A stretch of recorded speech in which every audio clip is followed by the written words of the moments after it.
प्रदेश के जनपद गोंडा से महंगाई और छुट्टा जानवर नहीं पूछते जाती प्रियंका गांधी।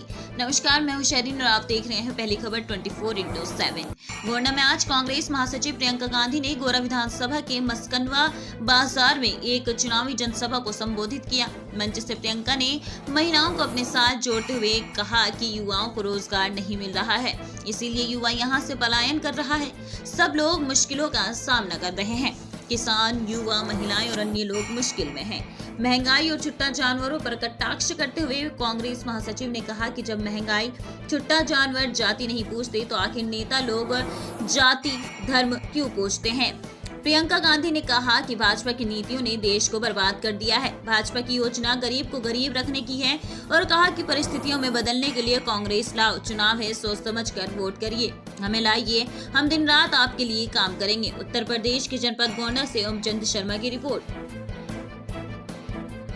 अब आई आपकी उत्तर प्रदेश की भाजपा की बड़ी धार्मिक सरकार जो धर्म की बातें करती है आपके सामने। क्या किया इन्होंने? गौशालाएं बना दी। गौशालाओं में गाय को धर दिया, चारा नहीं दिया, पानी नहीं दिया। तमाम गौशालाओं में तो छत भी नहीं है। वीडियो देखे हमने पिछले साल, कितने सारे निकले थे। गाय मर रही है, पानी नहीं है, चारा नहीं है। जेसीबी से उठा के 10-10 गाय को धरा जा रहा है, उनके ऊपर मिट्टी डाली जा रही है। जिंदा है, उसको गाड़ा जा रहा है। कुत्ते घूम रहे हैं और गाय को यूं चुग रहे हैं, गाय के घाव को नोच रहे हैं, खा रहे हैं जिंदा गाय को। ये है इनका धर्म, ये है इनका बनावटी धर्म।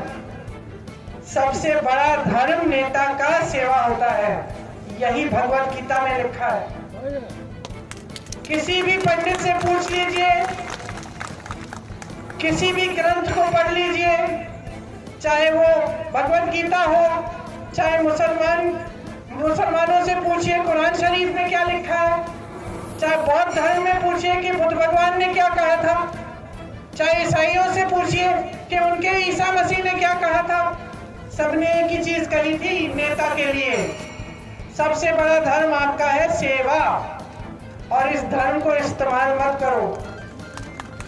सब धर्मों में लिखा है कि धर्म का दुरुपयोग नहीं करना चाहिए। ये धर्म का दुरुपयोग करके आपके सामने धर्म के आधार पर वोट मांग रहे हैं। समझ लीजिए, आपको गरीब रखने की साजिश है। और समझ लीजिए आप कि साजिश क्या है।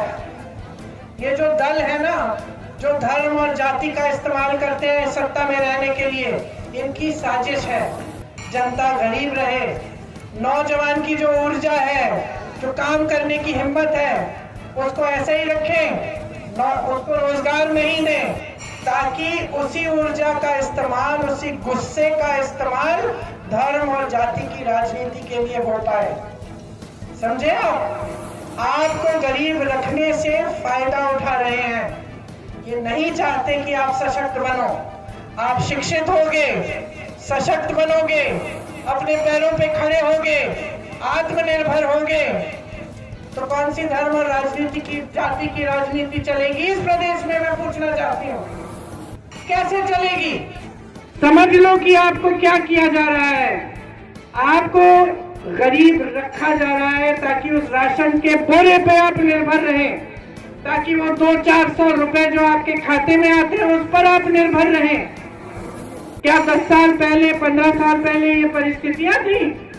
10 साल 15 साल पहले जब मनरेगा वगैरह आया था तो नौकरी ढूंढने के लिए बाहर जाते थे, कमा लेते थे थोड़ा बहुत। ये नहीं था कि आप उस राशन के बोरे का इंतजार करते थे और जब वो मिलता था आप सोचते थे कि सरकार ने एहसान किया है। कोई किसी पे एहसान नहीं करता है इस दुनिया में, और खास तौर से राजनीति में कोई किसी पे एहसान नहीं करता।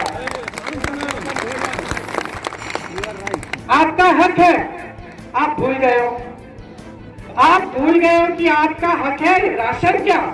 आपको नौकरी मिलनी चाहिए, शिक्षा मिलनी चाहिए, सड़कें मिलनी चाहिए, विकास मिलना चाहिए, किसानों को राहत मिलनी चाहिए, ऐसी योजनाएं बननी चाहिए जिससे आपकी समस्याओं का समाधान हो। अरे आपको कोई आपत्ति आए, आप पीड़ा में हो, आप पर अत्याचार हो, नेता का फर्ज है आपके पास आना। अगर आपके पास नहीं आता तो वो नेता नहीं है, नेता नहीं है अगर आपके पास नहीं आता। लेकिन आप भूल गए हो, पूरी आदत डाल दिया आपने। अब कांग्रेस पार्टी आपके सामने खड़ी है, मैं यहाँ आई हूँ, मैं कुछ घोषणाएं करूंगी, मैं बताऊंगी कि कांग्रेस पार्टी आपके लिए क्या करना चाहती है, और मैं आपको समझाने की अभी कोशिश करूंगी कि आपको उस पर भरोसा क्यों करना चाहिए।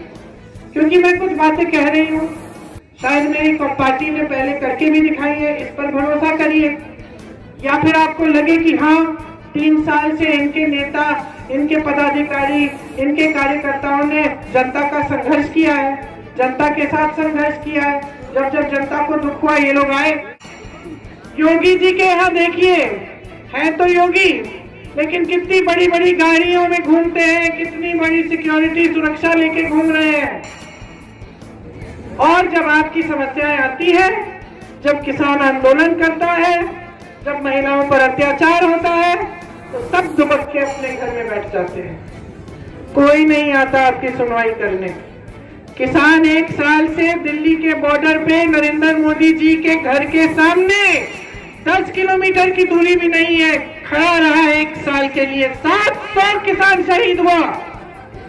कहां थे हमारे प्रधानमंत्री जो पूरी दुनिया घूम सकते हैं, जो 16,000 करोड़ रुपए के दो हवाई जहाज खरीदे हैं, और पूरे गन्ने के बकाये को 14,000 करोड़ रुपए को नहीं दे पा रहे किसानों को।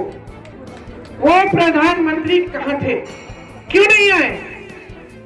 जब उनके ही मंत्रिमंडल के मंत्री के बेटे ने 6 किसानों को लखीमपुर खेरी में अपनी जीप के नीचे कुचल डाला, तो वो प्रधानमंत्री और आपके मुख्यमंत्री योगी आदित्यनाथ जी क्यों नहीं गए लखीमपुर खेरी उन परिवारों से मिलने?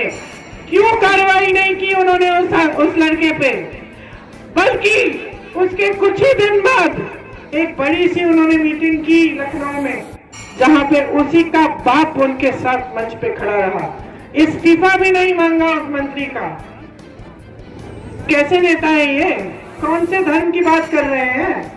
कौन से धर्म की बात कर रहे हैं? छुट्टा जानवर आपके खेत खाए जा रहा है, आपके सामने खड़े होके कहते हैं हमें तो मालूम ही नहीं था।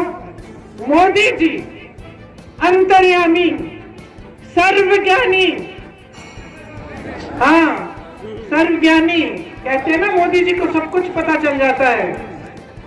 मोदी जी को नहीं पता था कि अपने देश के सबसे बड़े प्रदेश में एक एक किसान मर रहा है परेशानी से, क्योंकि छुट्टा जानवर उसके खेत खा रहा है। मोदी जी को पता चल जाता है जब रूस के प्रधानमंत्री को कुछ बीमारी होती है, अमेरिका में डोनाल्ड ट्रंप को खांसी आती है, मोदी जी फट से उनको चिट्ठी लिख लेते हैं, फोन कर लेते हैं। और मोदी जी जिनकी केंद्र में सरकार है, जिनकी लखनऊ में प्रदेश में सरकार है, जिनके मुख्यमंत्री जी बैठे हैं, उनको ये नहीं मालूम था। अभी चुनाव आया तो संज्ञान में आया, और चुनाव आया तो संज्ञान में भी आ गया, और आपने इसका समाधान भी निकालने की घोषणा कर दी। 5 सालों से कहा थे भैया। मैम, जिस तरीके से नवाब मलिक जी, जिस तरीके से नवाब मलिक दाऊद इब्राहिम के गैंग से उनका रिलेशन हुआ और कांग्रेस समर्थन कर रही है एनसीपी, आपका क्या नजरिया इस पे?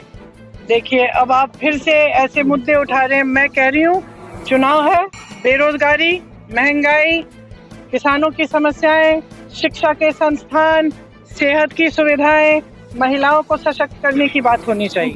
लेकिन मैम जिस तरीके